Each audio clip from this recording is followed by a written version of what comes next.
हम हिंदुस्तान के साथ जंग की बातें करते हैं।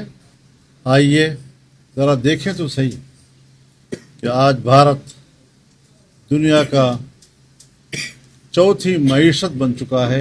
ये जो मौलाना फजलुर रहमान साहब का बयान है 6 से 700 अरब डॉलर का ज़र मुबादला के ज़खायर का मालिक बना है, और हम कहाँ खड़े हैं। यानी इसको कहते हैं इज्जत का फालूदा।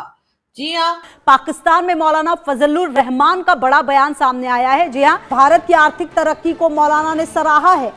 बल्कि एक तरफ इंडियन रिजर्व्स में 707 अरब डॉलर को टच करता है और हमारे जो डेट्स हैं अनफॉर्चुनेटली वो तकरीबन एक एक अरब डॉलर के लिए आप नाक रगड़ते हैं, कशकोल लेकर फिरते हैं पूरी दुनिया में एक एक अरब डॉलर के लिए। हमें कहते हैं कि पाकिस्तान एक इंटरनेशनल बेकारी है, हमारे सियासतदान जहां जाते हैं वहां जाके भीख मांगने लग जाते हैं। आज Bharat fastest growing economy, fastest growing stock market, fastest growing ecosystem. आज हम किसी दोस्त मुल्क में जाते हैं तो वो कहते हैं कि आए हैं मांगने के लिए। वो जिधर है ना आप यूट्यूब पे सर्च मारें बेकारी, वो पहले जो है ना वजीर आजम आ जाता है। यूनिवर्सिटी के बाहर एक कर्नल की पिटाई हुई है स्टूडेंट्स से। सोचे जरा कि क्या खराबी है, वजह क्या है, पॉलिसीज हैं, मतलब जिसे कहते हैं कि गवर्नेंस की क्राइसिस है, क्या वजूहात है, या वो लोग ज़्यादा अक्लमंद है हमारे वाले के पास इसकी कमी है।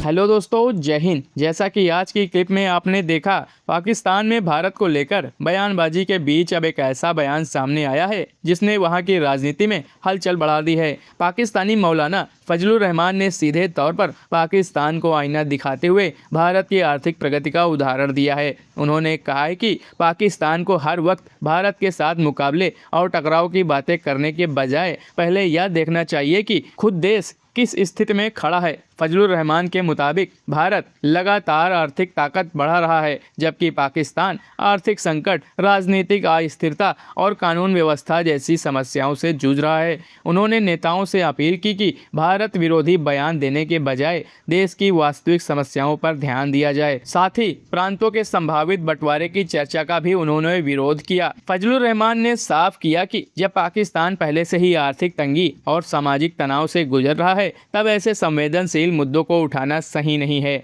हम हिंदुस्तान के साथ जंग की बातें करते हैं, हिंदुस्तान के साथ हम तकाबुल की बातें करते हैं।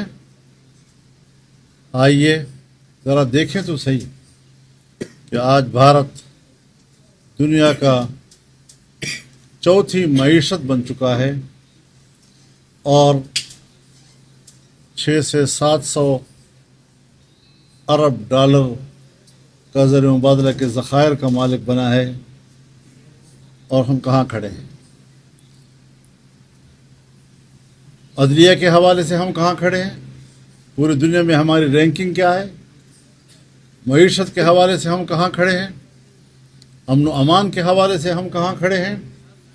और जब मुल्क इस तरह आग की लपेट में है, भूख की लपेट में है, तो हम ऐसे वक्त में सूबों को तोड़ रहे हैं। हमारा इस पर भी इत्तिफाक राय है कि ये वक्त सूबों की तकसीम का नहीं है, न माहौल है, न उसके लिए तैयारी है। अलबत्ता बदएतमादी बढ़ेगी कि एक ज़माने से 18वीं तरमीम मुक़्तदरा की हल्क का कांटा है, उसे हर कीमत पर NFC अवार्ड को ख़त्म करना है। बल्कि एक तरफ इंडियन रिजर्व्स में 707 अरब डॉलर को टच करता है और हमारे जो डेट्स हैं अनफॉर्चुनेटली वो तकरीबन 1 लाख ट्रिलियन जिसे कहते हैं 100,000 जो है 100 ट्रिलियन को टच कर रहे हैं। अब सोचे ज़रा कि क्या खराबी है, वजह क्या है, पॉलिसीज़ हैं, मतलब जिसे कहते हैं कि गवर्नेंस की क्राइसिस है, क्या वजूहात है, या वो लोग ज़्यादा अक्लमंद है हमारे वाले के पास इसकी कमी है। बहुत सारी चीज़ें हैं, इस पे आज बात करेंगे। बात हम कर रहे हैं फॉरेक्स रिजर्व्स की। देखिए किसी भी मुल्क के पास जो गोल्ड है या फॉरेक्स रिजर्व्स पड़ा होता है اس سے ان کی اسٹرینتھ کا اندازہ ہوتا ہے کہ وہ اکنامکلی کتنے اسٹرانگ، وہ کتنے مضبوط ہیں. جیسے تقریباً 868 ٹن گولڈ جو پیور گولڈ ہے وہ انڈیا کے پاس موجود ہے. 707 بلین ڈالرز کو ابھی ریسنٹلی انہوں نے ٹچ کیا ہے. ایسی کیا چیزیں وہ کرتے ہیں کہ وہ آگے کی طرف بڑھ رہے ہیں اور ہم قرضوں پہ زور دیے ہوئے ہیں؟ آخر کوئی تو وجہ ہوگی کہ 14 اگست یا 15 اگست 1947 کو ایک ہی دن یہ دو کنٹریز ایک دوسرے سے الگ ہوئے. لوگ کہتے ہیں جی وہاں پہ کیونکہ بہت بڑی ترقی تھی اور یہ والا جو پارٹ تھا سب کانٹیننٹ کا یہ اس طریقے سے ترقی نہیں کر گیا تھا. تو میں تو اس لیے اس بات کو نہیں مانتا کیونکہ اس وقت تو کسی کو خیال نہیں تھا کہ پاکستان بننا ہے یا نہیں بننا. کراچی کا پورٹ بھی اس وقت موجود تھا، اس کے ساتھ ساتھ باقی بھی چھوٹی بڑی چیزیں، ریلوے نیٹ ورک ہمارے پاس ان سے بڑا حصہ ہمارے پاس ریلوے نیٹ ورک کا آیا جو انگریز ہمارے پاس چھوڑ کے گیا. اس طرح کی بے شمار چیزیں ایسی ہوں گی جو ان کے پاس نہیں ہوں گی، ایسی بہت ساری چیزیں ہوں گی جو ہمارے پاس نہیں ہوں گی ان کے پاس ہوں گی. لیکن کیونکہ بٹوارا تھا، ڈویژن تھا، اس میں یہ ہوا ہوگا. اور اگر اس وقت ان کے پاس کوئی بہت بڑا مال و دولت جو ہے وہ انگریز ان کے پاس چھوڑ کے گیا تھا اور ہمارے پاس نہیں چھوڑ کے گیا تھا تو یہ مت بھی غلط ہے. وہ کیوں غلط ہے؟ میں اس لیے بتانا چاہ رہا ہوں کہ ہماری انڈیپینڈنس یعنی 1947 کے بعد آلموسٹ کوئی 24 سال کے بعد بنگلہ دیش ہم سے الگ ہوتا ہے. اور آج بنگلہ دیش بھی میں یہ نہیں کہتا کہ وہ کوئی دنیا کی بہت بڑی طاقت بن گیا یا وہ جو، لیکن اکنامکلی دے آر اسٹیبل. ان کی اسٹیبلٹی ہے. قرضے انہوں نے بھی لیے ہیں، IMF سے بھی لیے ہیں، شاید باقی جگہوں سے بھی لیے ہوں گے، لیکن ان کے پاس جو ریزروز ہیں، اکنامک جو ان کی کنڈیشنز ہیں وہ بہتر ہیں. کوئی ایسی نہیں ہے کہ یار وہ IMF ان کو کہہ دے کہ یار اگر یہ پیٹرول ڈیزل آپ نے ایسے نہیں کر دیا تو ہم تو آپ کے اوپر جسے کہتے ہیں ڈنڈا چلا دیں گے. یہ بجلی کی پرائسز ایسی نہیں کر دی تو ہم آپ کے ساتھ وہ کر دیں گے. اس قسم کے معاملات ہمیں ڈھاکہ سے سننے کو نہیں ملتے.